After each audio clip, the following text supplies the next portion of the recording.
Hello, and welcome to my video. Wow, I look crazy right now. Welcome to my video on Google Ads keyword targeting for 2025. Now, I'm going to jump right in. I'm going to give anyone who wants to know the answer right now. I'm going to give you the answer now.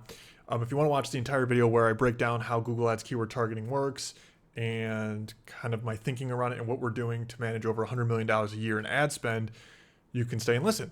So basically, you only want to use phrase match and exact match. And if you have someone who will be in your ad account almost every hour of the day, you can potentially use broad match. I see very few accounts where we ever even consider broad match. The reason for that is because phrase match now almost performs like a broad match, and exact match now performs like phrase match.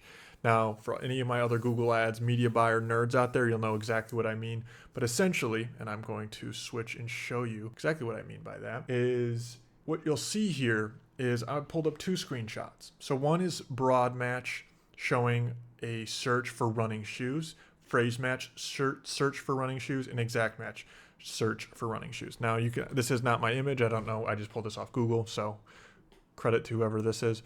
But this illustrates the example really well. And I have two graphs to kind of show us how to think about this. So exact match running shoes. Searches that are the same meaning as your keyword. So this will show up for the exact running shoes. This can also show up shoes for running. Okay, this would make sense, right? If I have a sales campaign and I'm trying to show up for these specific things, this would do it, right? That exact match, that's good. So the idea is when you're launching a campaign, and for example, if I'm launching a product that's a USA themed crew neck sweatshirt, I know that I want to show up for any time someone types that in. So I want to make sure that's an exact match keyword.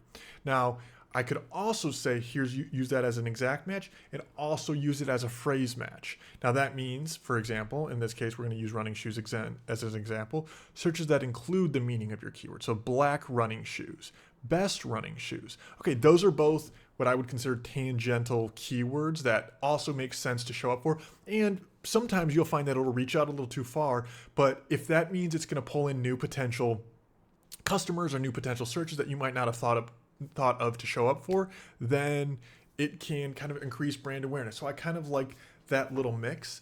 And then the real benefit, and I'm kind of getting too much into the weeds at this point, but is if you are running these phrase matches and then sometimes it'll discover a keyword or a search term that you're like, oh man, I didn't know about that. So it kind of works as this a little bit more aggressive to go out after what you put in as a keyword, but also reach beyond that. Now, broad match, if you're a new ad account or you have an ad account that hasn't been spending $50,000 a month, I wouldn't run broad match. But if you want to give it a shot, you would put in obviously like this, again, running shoes, and then searches that relate to your keyword. And then you can show up for things like basketball shoe for men and running socks, right? So I literally typed in my keyword to be running shoes, and then you're showing up for running socks. I can't tell you how many times when we take over new ad accounts, we find that people are doing this. So I would just make sure to limit this, okay?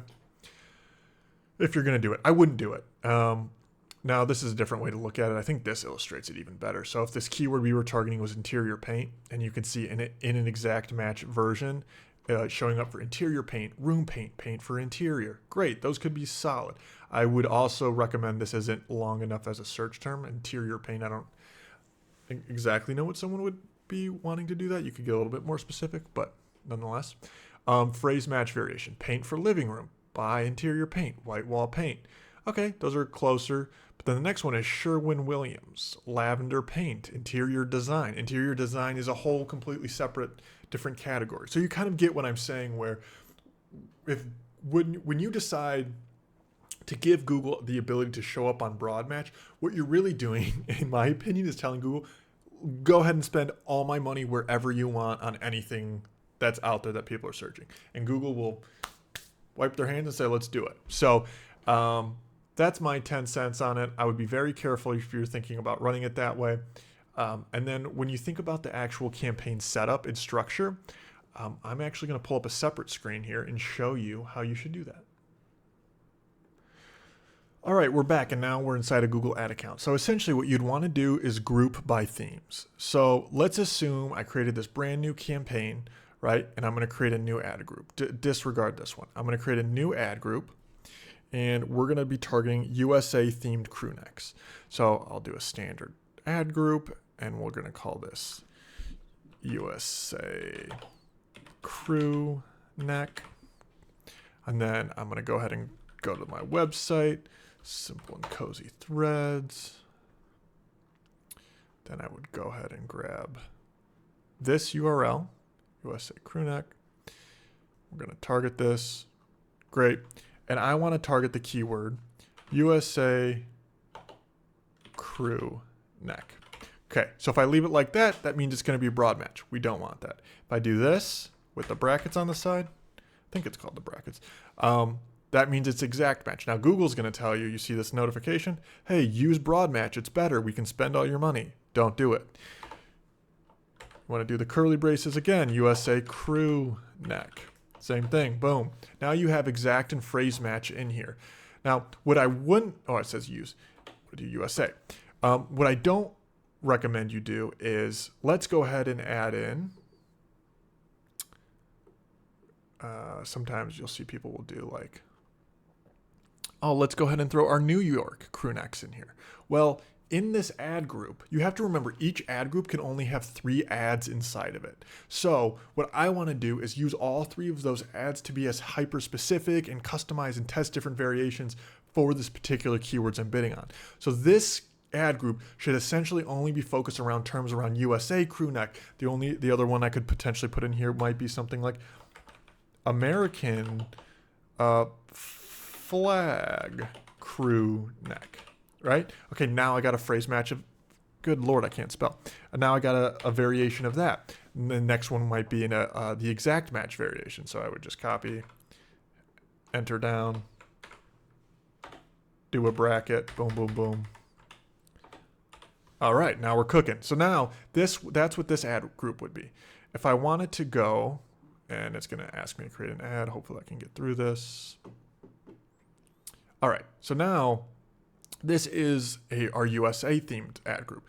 The next one might be the New York themed crew necks, right? So then I would create a separate ad group, and that would be New York with the phrase and exact match like that. What you used to do is a bunch of separation where you'd have multiple ad groups and each would have exact phrase and broad match. It was crazy. Now you don't want to do that. So hopefully this makes sense. If you have any questions down below, feel free to leave them obviously down below.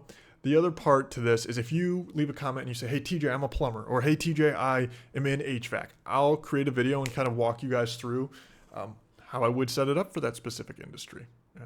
Goal of this channel for me is to provide as much value as possible. So if you have any questions, anything I can provide clarity on, fire away. All right, we'll talk soon. Peace.